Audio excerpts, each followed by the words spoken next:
నమస్తే అమ్మా. నమస్తే అయ్యా. ఏం పేరమ్మా? మంచాల గట్టమ్మ. అది ఎందరు కొడుకులు? ఒక్కడే కొడుకు, ఇద్దరు మనవాళ్ళు. ఆ, నాకు ఇల్లు లేదు. ఉమ్, ఇల్లు లేదు, ఇప్పుడైనా మనవల గట్టి అంటే నా కొడుకు చనిపోయిండు. నా మనవల గట్టి అంటే లాంజముడ నీకు ఇల్లు ఎందుకు, ఇరికెందుకు, మా దగ్గర పైసలు లేవు, అది లేవు, ఇది లేవు అంటాడు. ఉమ్. చూడమ్మా.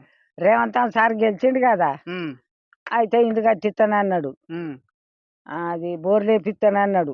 నౌకరు తెప్పిస్తాను అన్నాడు. ఉమ్, మరి ఆ నౌకర్లు తెప్పియాలి.